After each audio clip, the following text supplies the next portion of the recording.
you would lead us in the third step prayer, please. Of course. The third step prayer, which is on page 63 of your big book, if you want to follow along. God, I offer myself to thee, to build with me and do with me as thou wilt. And do with me as thou wilt. Relieve me of the bondage of self, self, that I may better do thy will. Take away my difficulties, that victory over them may bear witness to those I would help of thy power, thy love, and thy way of life. May I do thy will always. All right. So, a couple more people coming in. All right, Rob, you were right. We are on page XVI. We will we'll get started just a little bit up. If you kind of look at the paragraph at the top, and it's a partial paragraph. If you want, what we'll do is we'll start back on page XV where it says the spark that was to flare. You got it, Leo. So page XV, everybody. The spark that was to flare into the first AA group was struck in Akron, Ohio in June 1935 during a talk between a New York stockbroker and an Akron physician. 6 months earlier, the broker had been relieved of his drink obsession by a sudden spiritual experience following a meeting with an alcoholic friend who had been in contact with the Oxford groups of that day. He had also been greatly helped by the late Dr. William D. Silkworth, a New York specialist in alcoholism, who is now accounted no less than a medical saint by AA members, and whose story of the early days of our society appears in the next pages. From this doctor, the broker had learned the grave nature of alcoholism, who could not accept all the tenets of the Oxford groups. He was convinced of the need for moral inventory, confession of personality defects, restitution to those harmed, helpfulness to others, and the necessity of belief in and dependence upon God. Yeah, so what we've got is really a great synopsis in the very beginning here of kind of how things got kicked off. You know, more of the idea here is that the first AA group was in Akron. The New York stockbroker obviously is Bill W., and the Akron physician is Dr. Bob. And that was how AA got started. And obviously everybody I know that is here knows that. We also talk about the Dr. Silkworth, who is the New York physician that helped Bill W. and many others at Towns Hospital. And then we make mention of the Oxford group, which is where some of the foundation was formed in regards to AA and how the meetings were conducted, as well as how or what was included in those meetings. And then really it was the basis for the 12 steps in regards to that. And they kind of go over that through the last part of this paragraph. In regards to the need for a moral inventory, confession of the personality defects, restitution to those harmed, helpfulness to others, and the necessity of belief in the dependence upon God or your higher power, depending on how you look at it. But there we go with at least 4 or 5 of the steps. And it also basically forms the foundation of the program. In its basic format, which obviously there's many other steps that go with it that reinforce a strong recovery and a sobriety that can outlast any of the temptations out there if you're straight and good with your higher power, and certainly working with others. All right, Rob, we'll go ahead and take off from there and start from there. Sounds great. Page XVI, everybody. Prior to his journey to Akron, the broker had worked hard with many alcoholics on the theory that only an alcoholic could help an alcoholic, but he had succeeded only in keeping sober himself. The broker had gone to Akron on a business venture, which had collapsed, leaving him greatly in fear that he might start drinking again. He suddenly realized that in order to save himself, he must carry his message to another alcoholic. That alcoholic turned out to be the Akron physician. Yeah, and this is just really kind of a reinforcement or a restatement of what exactly happened, and we'll get into it a little bit more detail when we get into Bill's story, as well as Dr. Bob's story at the end of what we cover in the book. But nonetheless, this whole idea, which was that one alcoholic helping another, was certainly a strong insurance policy, if you will, with regard to uh, the lack of desire to want to drink, especially when you are actively helping other alcoholics. So, with that, I'll get back to Rob. Yeah, Leo, I just want to throw in here that only an alcoholic can help another alcoholic. We'll get, as you say, we'll get more into that further on. We get in the book, but he had succeeded only in keeping himself sober. This is important for the fact that, as sponsors, well, especially when we first start sponsoring people, we take on the responsibility thinking it's on us to keep the other person sober. It isn't. Our job is to take them through the program and for them to find their spiritual experience. If they don't want to do the work, if they feel that they only need to do a few steps, they only need to do this or do that, that's on them. Okay.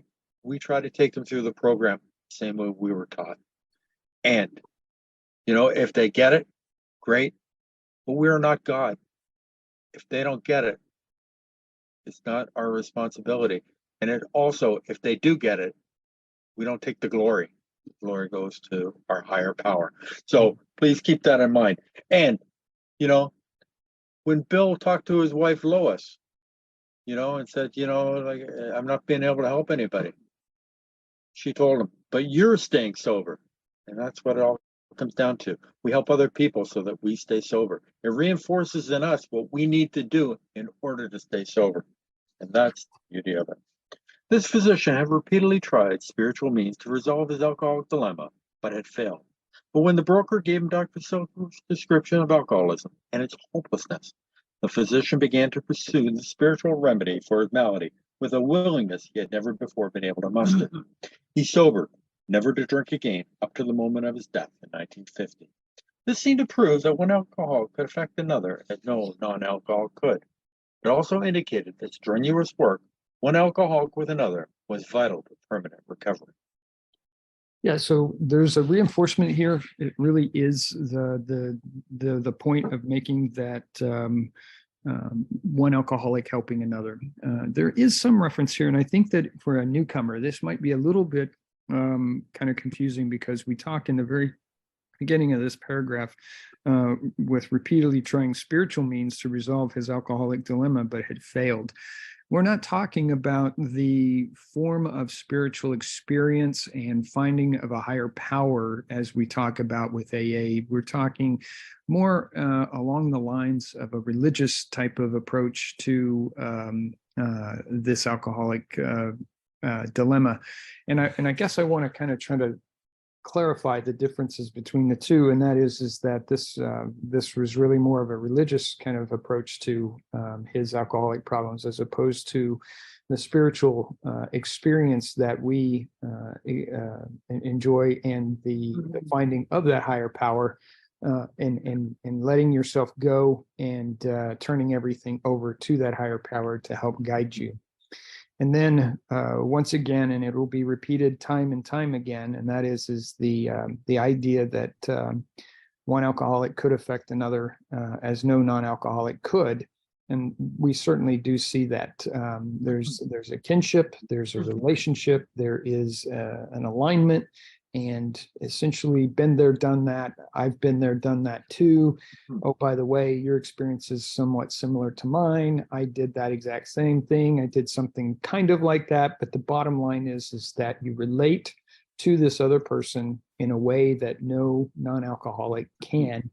And if you think about it, most non-alcoholics, at least a large number of non-alcoholics, don't really understand alcoholism as it is, and they feel like that it's just a lazy person that doesn't want to make the right decision, and that they can just turn it on and turn it off like flipping a switch. just like they can with regard to being able to put down a drink or not drink at all. So their not inability or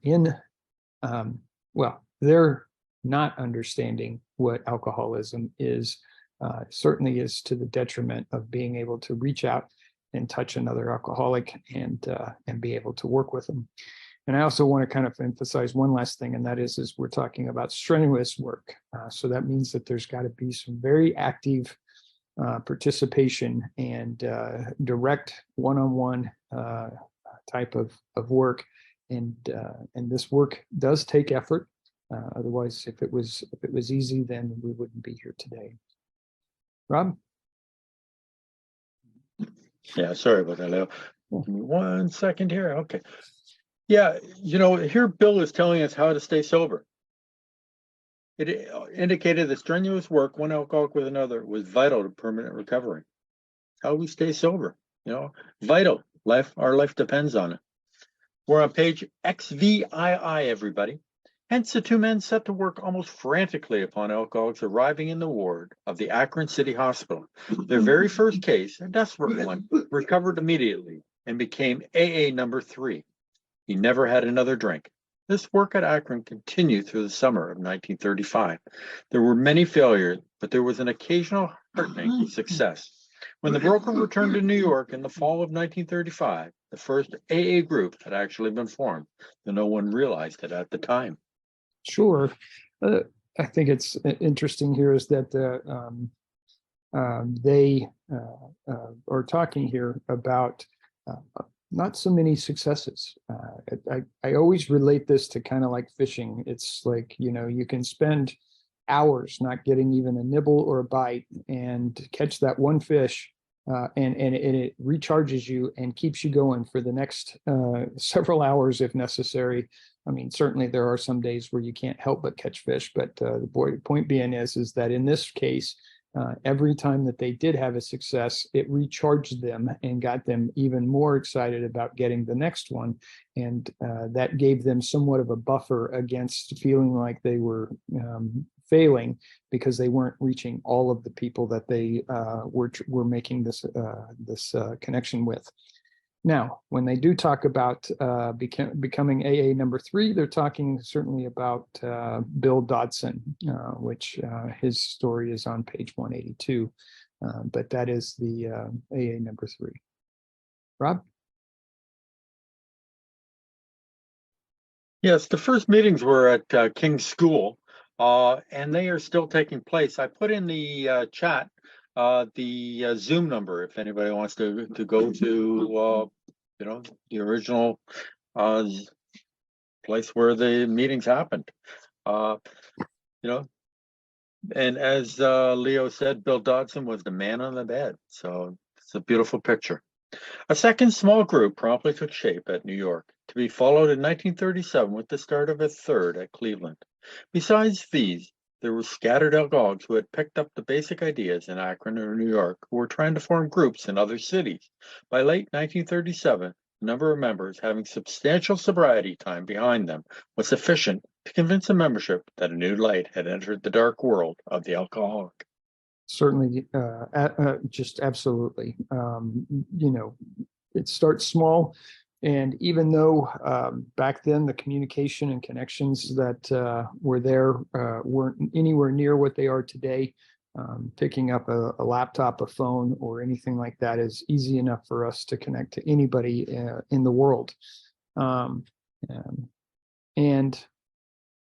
they, at this point, I would say that Bill and Bob had counted upwards of 40 people being recovered at this moment in time by late 1937. And that was certainly a big jump for them, and, if you will, encouraging them to continue going forward, as well as they starting to formalize the AA group as we know it today.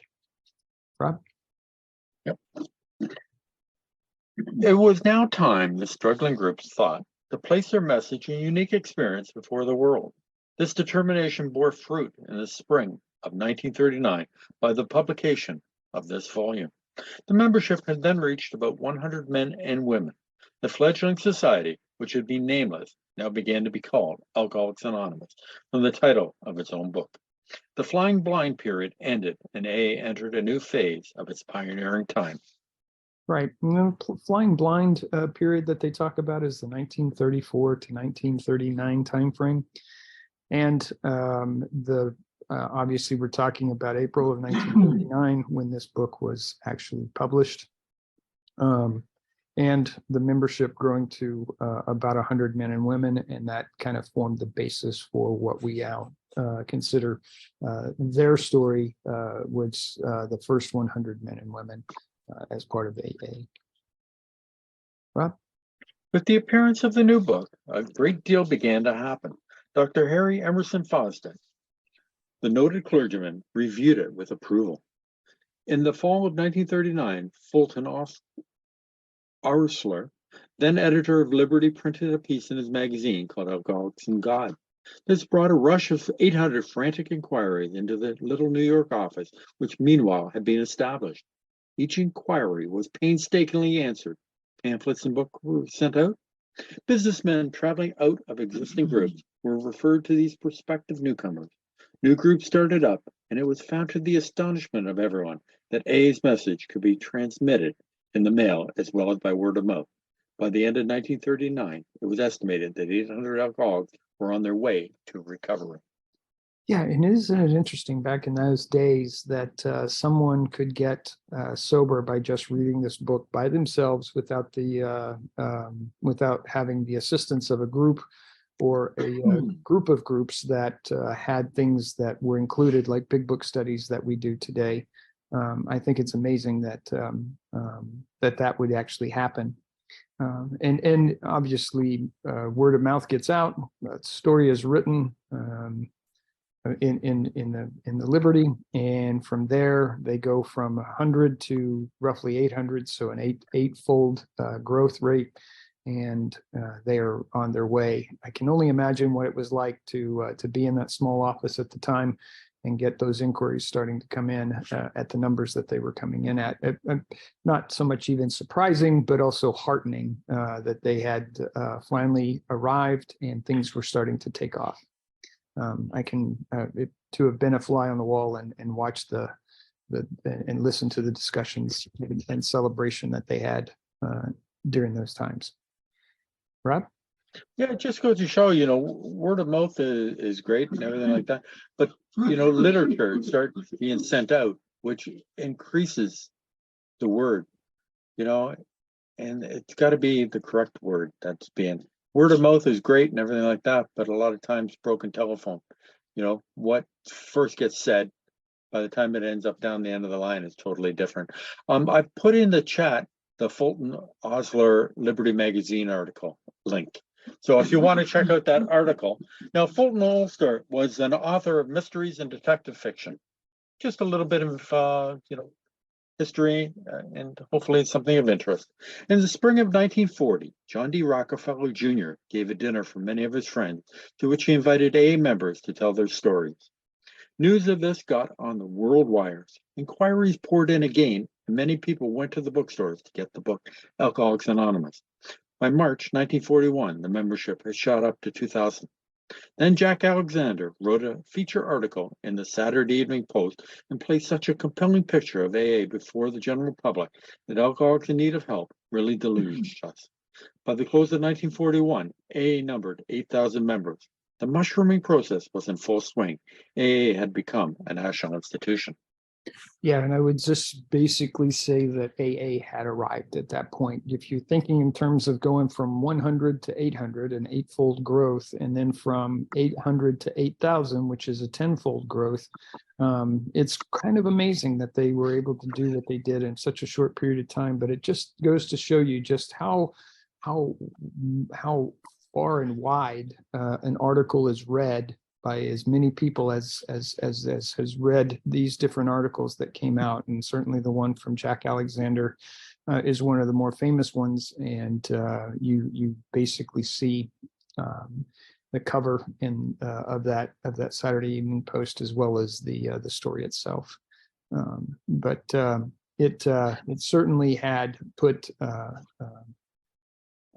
on the map, and it certainly was a national program by then, and has continued to go from there, as we'll see, and growing into a global program. Rob?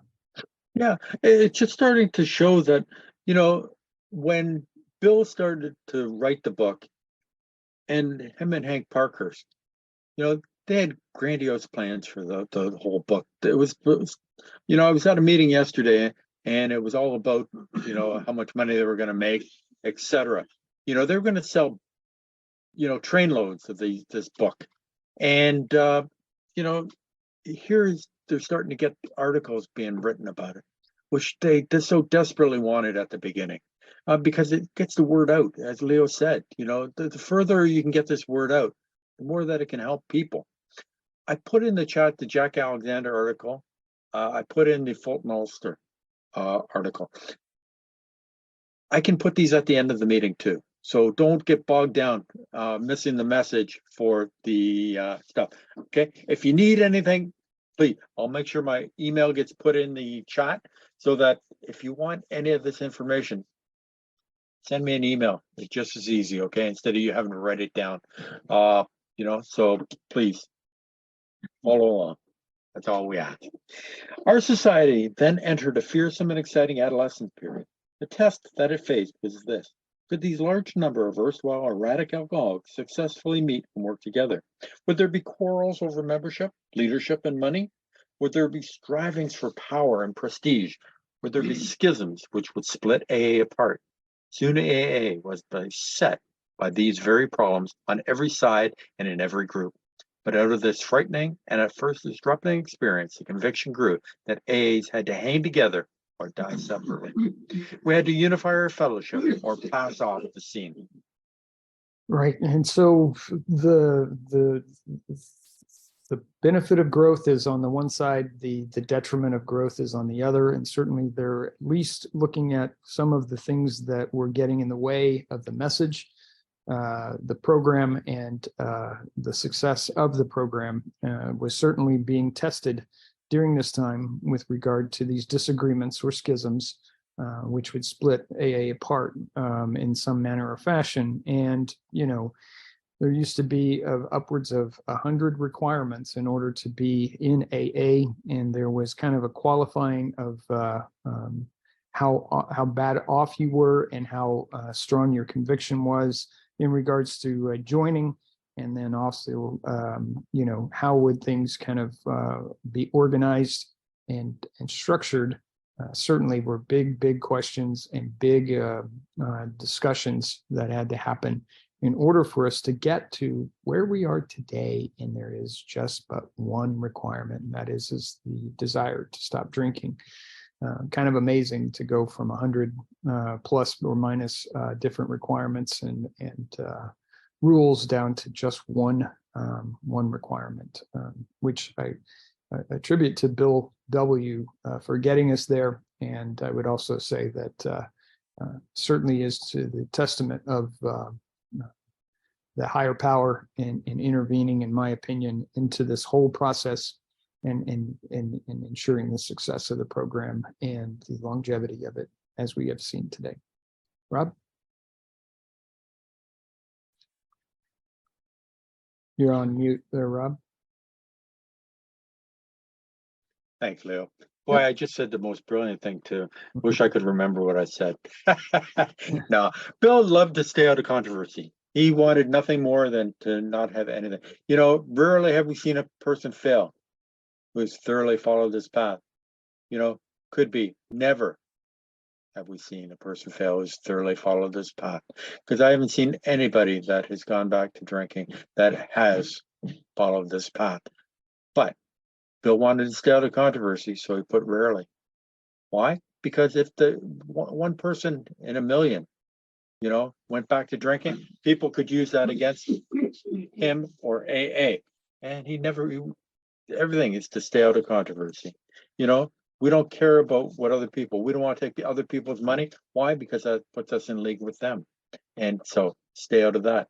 If you've ever been to a business meeting, you can understand that there's quarrels over membership, leadership, money, power, prestige. It's all these things. You know what? The idea is that all comes back to group conscience. What does the group want? You know, and it's so important that, you know what? I'm never going to get everything I want or what I think should be done, but I have to respect what the group wants. And that is, you know, something that I always have to keep in mind. My first two business meetings that I went to when I first came into the fellowship, people quit the group because they didn't get their way. It's not a great way to start out. You know, I still to this day, 9.5 years later, don't like going to business meetings because of that. But that's my problem, nobody else's. As we discovered the principles by which the individual alcoholic could live, so we had to evolve principles by which the A groups and AA as a whole could survive and function effectively. It was thought that no alcoholic man or woman could be excluded from our society, that our leaders might serve but never govern, that each group was to be autonomous, and there was to be no professional class of therapy. There were to be no fees or dues. Our expenses were to be met by our own voluntary contributions. There was to be the least possible organization, even in our service center. Our public relations were to be based upon attraction rather than promotion. It was decided that all members ought to be anonymous at the level of press, radio, TV, and films. In no circumstances should we give endorsements, make alliances, or enter public controversies. Yeah, all of this in this paragraph is rather genius if you think about it, because if any of these things were to occur, you know, the not remaining anonymous, that exposing people out into the public and to other areas where they might be ridiculed or judged, basically looking at attraction rather than promotion. No press, radio, TV, or films in regards to the program itself, with the specifics being reported out, and giving endorsements, political or otherwise, making alliances with other organizations, etc. As you know, all of that is kind of like resentment waiting to happen. And so the avoidance of that certainly was, like I said, genius, in the sense that they were able to avoid a great deal of resentment. Not to mention, as we were talking at the beginning of this paragraph too, and that is that the discovered of the principles, which is really what we refer to as the 12 steps, and then involving the principles for the AA groups became the 12 traditions. And they kind of do a quick high-level summary of that kind of concept throughout the rest of this this paragraph. And they also do make reference, it's just chock full of information here, but they do make reference of this not being therapy in the classic sense of therapy. It's not a professional organization for that. I find AA as being therapeutic, but not in the sense of being a professional therapist and that type of thing. So so it's nice that they were able to acknowledge that so early in the book to kind of get that cleared up, especially for those that are new and are just learning about the program of AA. Rob? Yeah, and Bill S. Told me this a long time ago, and I've always kept it in mind. The highest you can get in AA is sober. We don't have presidents, we don't have, you know, prime ministers, etc. All we have is, you know, remember, AA is run by the inmates. So please keep that in mind. And we try to stay out of public controversies. You know, you'll hear a lot of times in meetings, that's an outside issue. Why? Because it's a resentment waiting to happen. You know, you have your views, I have my views. They don't always mesh, you know, so especially politics, we stay out of that. It's an outside issue, as they say. This was the substance of AA's 12 traditions, which are stated in full on page 561 of this book. Though none of these principles had the force of rules or laws, they had become so widely accepted by 1950 that they were confirmed by our first international conference held in Cleveland. Today, the remarkable unity of AA is one of the greatest assets that our society has. Yeah, and that we're talking about the international conference being held in Cleveland at the time. They are obviously held in different cities throughout, and they are held during the month of April. Just as an aside from that, and they do make reference to the 12 traditions that are back on page 561 of this book. It's something that is there. We don't necessarily cover it in great detail here in this particular meeting, but the idea here is that the principles had the force of rules and laws, but they had and been accepted by 1950. But again, it wasn't from a power standpoint. It was just governing things to make sure that AA remained anonymous, it remained independent, and it remained without requirement of payment or leadership. So, Rob? While the internal difficulties of our adolescence period were being ironed out, public acceptance of AA grew by leaps and bounds. For this, there were two principal reasons: the large number of recoveries and reunited homes. These made their impressions everywhere. Of alcoholics who came to AA and really tried, 50% got sober at once and remained that way. 25% sobered up after some relapses, and among the remainder, those who stayed on with AA showed improvement. Other thousands came to a few AA meetings and at first decided they didn't want the program, but great numbers of these, about 2 out of 3, began to return as time passed. Yeah, so what we find is a couple of things here that's really worth going over, and that is that the public acceptance of AA grew by leaps and bounds. And I think back then, you know, what we see today, we look back on that and it pales in comparison to what we've got today. And I would say that AA is so accepted now that even without trying, you see it on TV and hear it on radio and in stories of, you know, characters being portrayed as alcoholics and being in the program, being a part of AA, being sober because of the program, etc. It's kind of amazing to see of the new movies and shows that are coming out. It doesn't surprise me at all when a character is being portrayed as being an alcoholic and being in the program and is basically put into the program. I mean, into the show as a non-drinker, and they make that a part of the story. That, in my mind, is a societal or cultural acceptance of this program and what its benefits are. Because obviously, if it wasn't beneficial, I doubt that they would be portraying it quite as zealously as they do. And yes, there are instances where they do portray an alcoholic that is sober and has been sober for a period of time, that goes back to drinking, etc. Depending on the type of story or the type of program you're watching, they generally get back to non-drinking again. It's kind of the, you know, the ebb and flow of a story and how it kind of unfolds. But really, what is most important about this paragraph is the percentages by which they are unqualified and without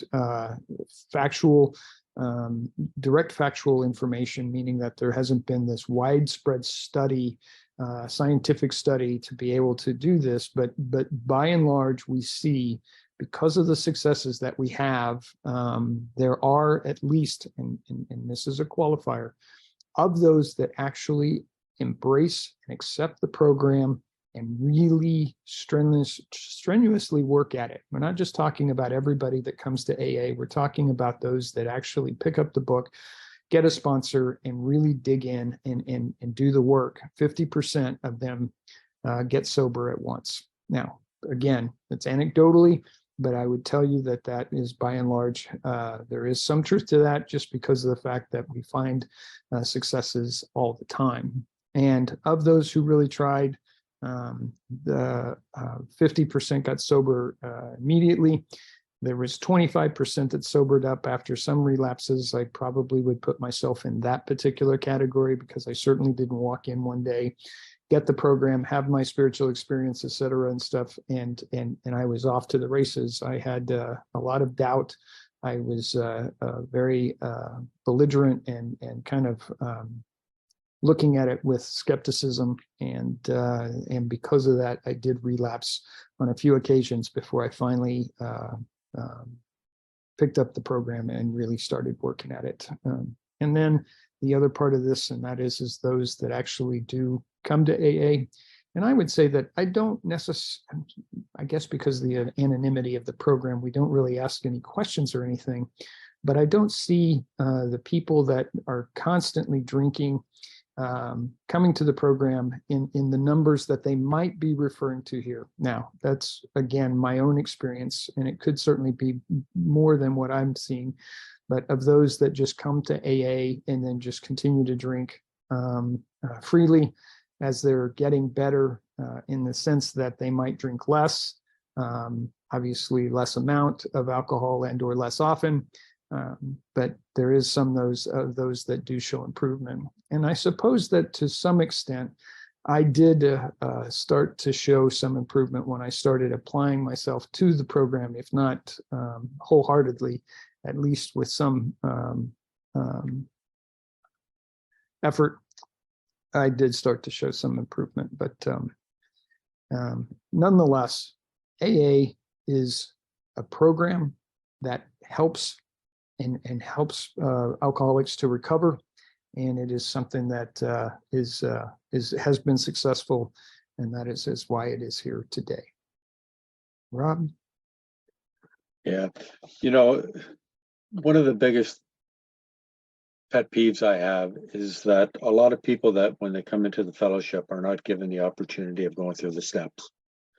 You know, they're left alone, read the steps on the wall, read the traditions, you know, listen to, you know, somebody get up to the podium and talk about their experience, strength, and hope.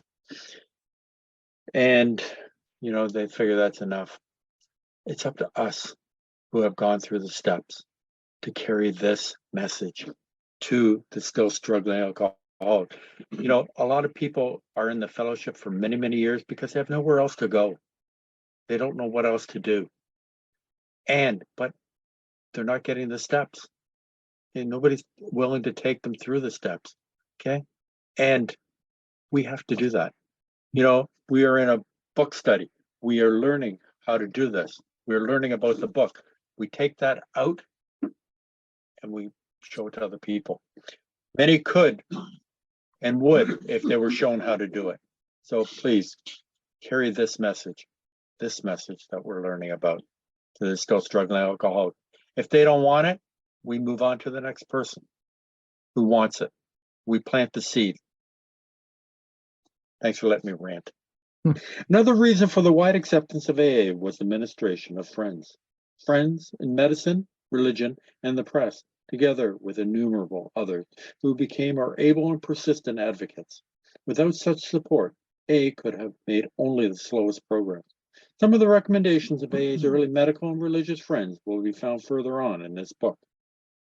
Yeah, and you know, can caveat, this isn't a medical and or religious program. However, the clergy and certainly religious side of the society has picked up this book. They embrace it.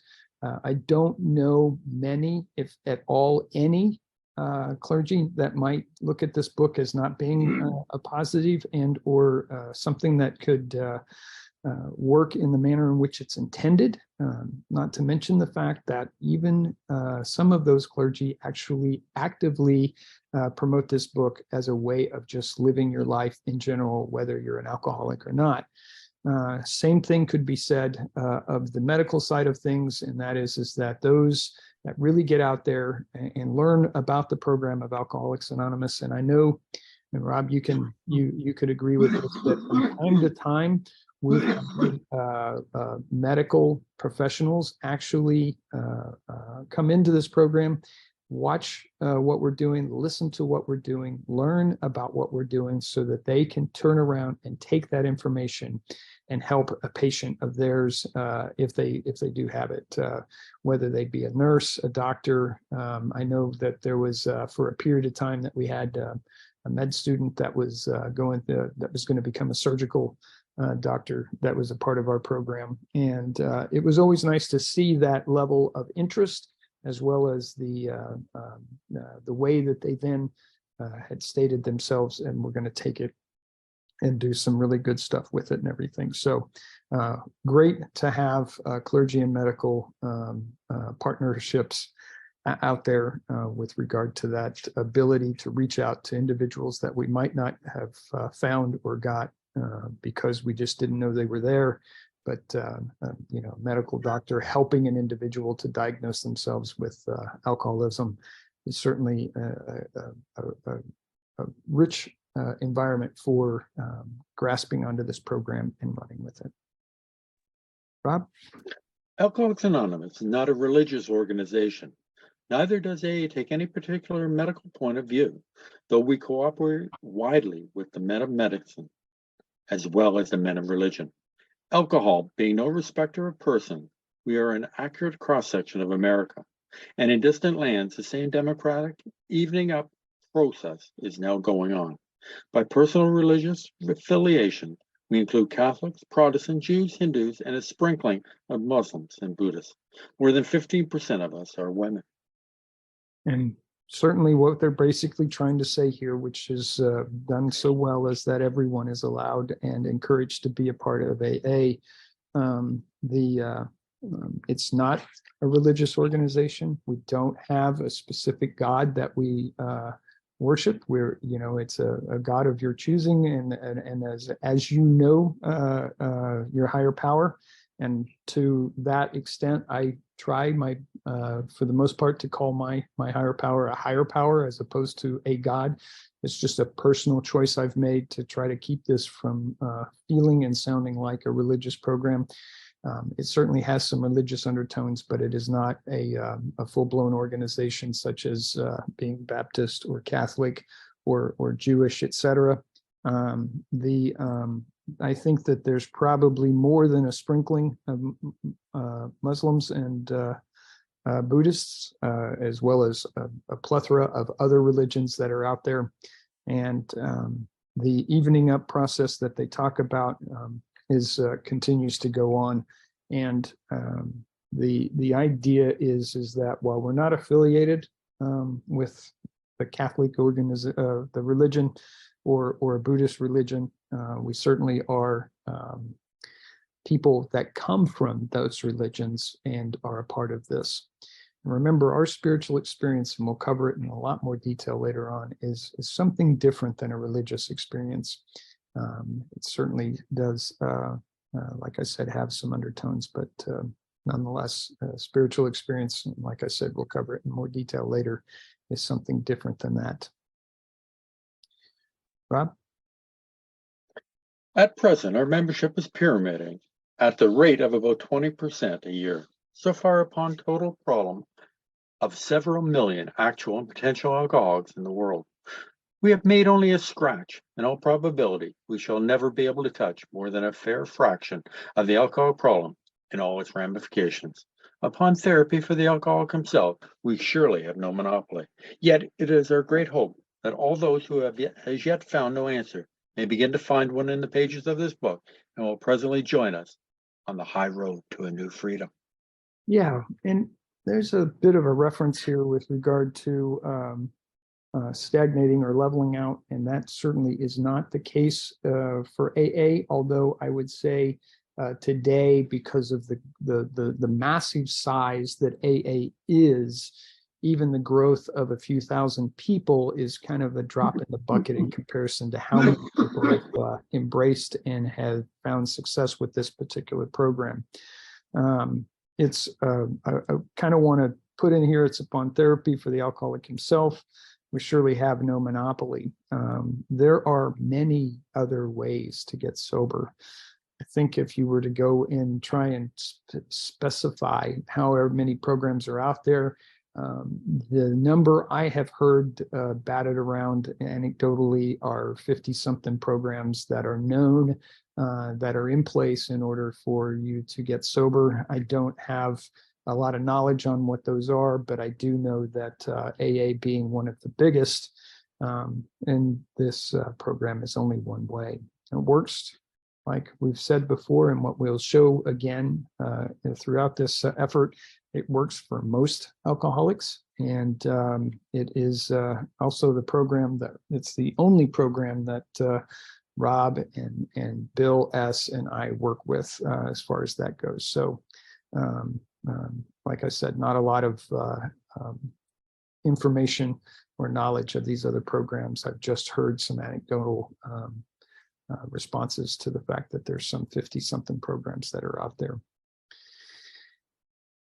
Rob? It works. It really does.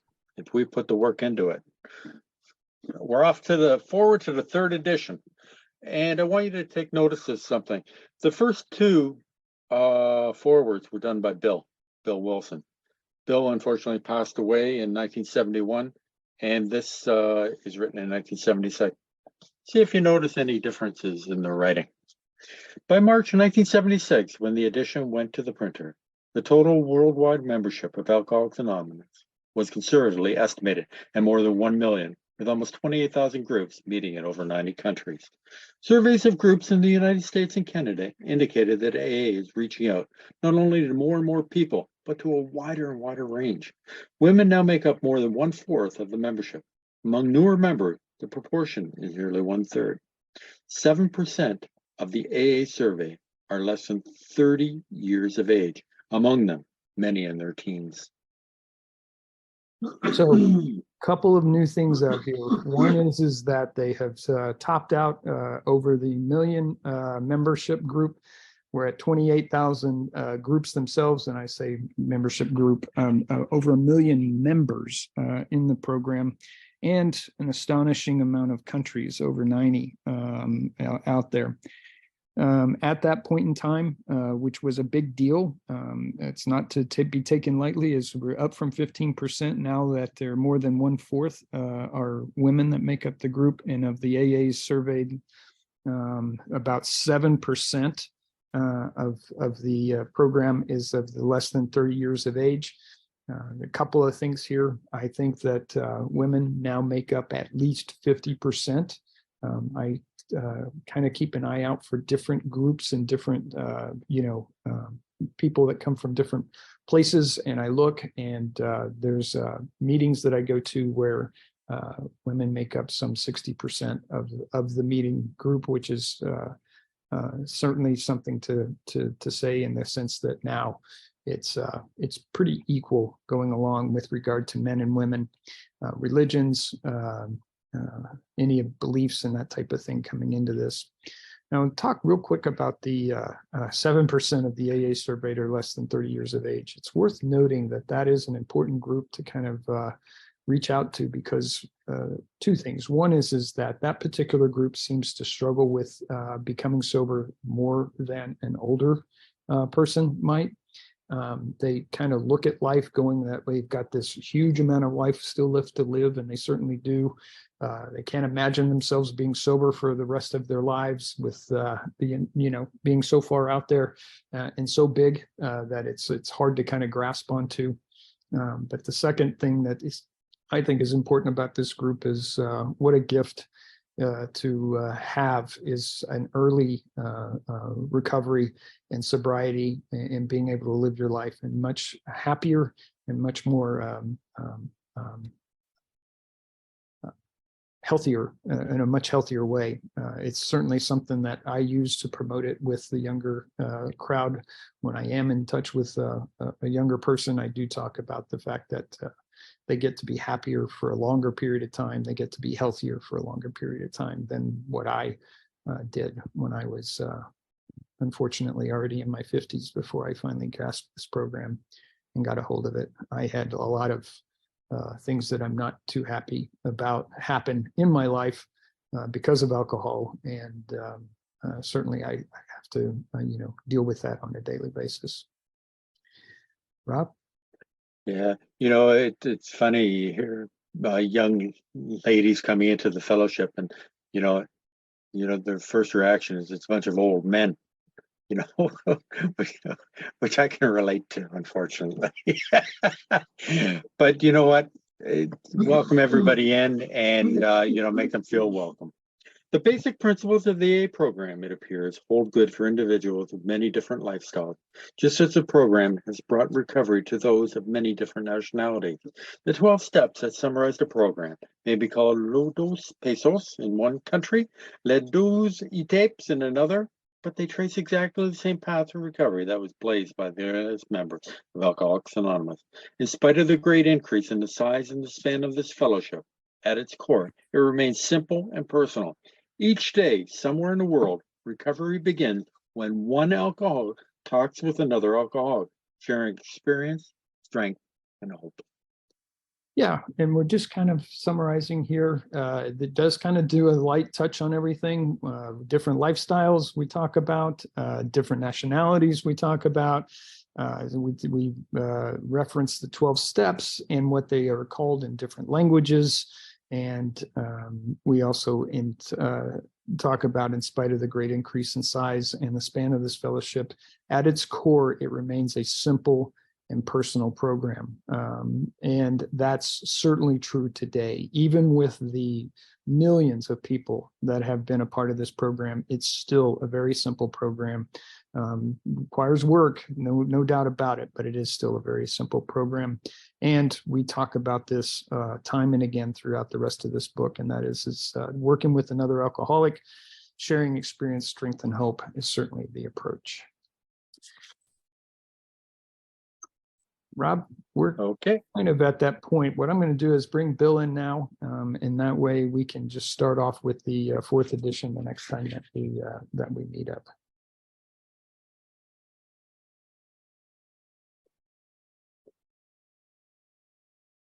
Yeah, hi, this is Bill, alcoholic from New Jersey. Thanks a lot, guys. Good job on this. This forward to the 2nd edition. I like this the best out of all of the forwards. There's a lot of information in there, and they have a lot of history in there. And if you're really interested in this, you can look all of this stuff up. And there's so much information in this forward to the 2nd edition, basically telling us how AA got started and all the things that they went through and everything that they accomplished. And one part that I really like on page XVII, it says right on the top of the page, it also indicated that strenuous work, one alcoholic with another, was vital to permanent recovery. This book is telling me that in order for me to stay recovered and for me to stay sober, I need to work with other alcoholics. That's basically what the point this book is trying to get across to us. All throughout this book, it's going to say that over and over and over again. We're supposed to try to carry this message to other alcoholics. That's what helps us. That's what keeps us sober. And there's all information in here on the history of this Jack Alexander article that went in, and you can find that online. I think they even had a pamphlet out with that Jack Alexander article in it, and that helped spread the message of AA. And then it talks about they came up with the 12 traditions. That's what Bill came up with, these traditions, and he put them out, and how that took place at their first the first conference that they held in Cleveland in 1950. That's when they went ahead and they put these into.